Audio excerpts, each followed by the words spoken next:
वृंदावन की पवित्र भूमि पर शाम धीरे धीरे उतर रही थी। यमुना के किनारे सुनहरी रोशनी बिखरी थी। हवा में हल्की ठंडक और दूर कहीं से बांसुरी की मधुर धुन गूंज रही थी। पूरा वातावरण एक दिव्य शांतिमा से भरा हुआ था। उसी यमुना किनारे एक बुजुर्ग साधु रोज आया करते थे। लंबी सफेद दाढ़ी, साधारण केसरिया वस्त्र और शांत आंखें। लगता था जैसे वे वर्षों से इसी स्थान पर ध्यान कर रहे हों। उनका जीवन बस भक्ति और शांति में बीतता था। एक दिन साधु ने देखा कि एक सुंदर मोर रो रहा है। उसकी आंखों में दर्द था और उसके मुकुट से एक महत्वपूर्ण पंख गायब था। मोर ने साधु से कहा, कृष्ण का मोर पंख खो गया है। वो मेरे लिए सम्मान था, उनके बिना मैं अपूर्ण हूँ। साधु ने बिना देर किए मोर की मदद का निश्चय किया। वो मोर के साथ अंधेरे जंगल की ओर चल पड़े।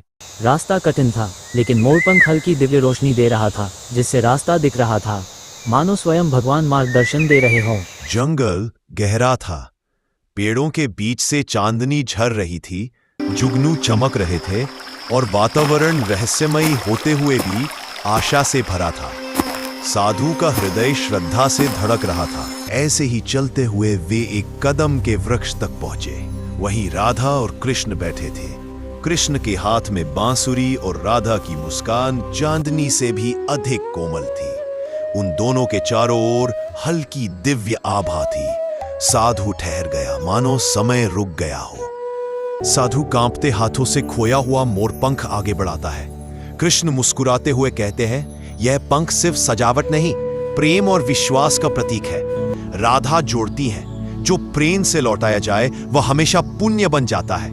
साधु की आंखें भर आईं। कृष्ण ने साधु पर अपना आशीर्वाद हाथ रखा और कहा, जब तक ब्रज की हवाएं चलेंगी तुम्हारी सेवा भी याद की जाएगी।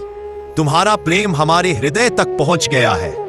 साधु क्षण भर में दिव्यता का अनुभव करने लगा। दिव्य प्रकाश में खड़े साधु की आंखों से आंसू बहने लगे। हृदय पहले से अधिक शांत, हल्का और पवित्र हो चुका था। उसे लगा मानो उसका जीवन पूर्ण हो गया हो। कहते हैं उस दिन के बाद से मोरपंख को ब्रज में और भी पवित्र माना गया, क्योंकि वह प्रेम, समर्पण और भगवान के आशीर्वाद का प्रतीक बन चुका था।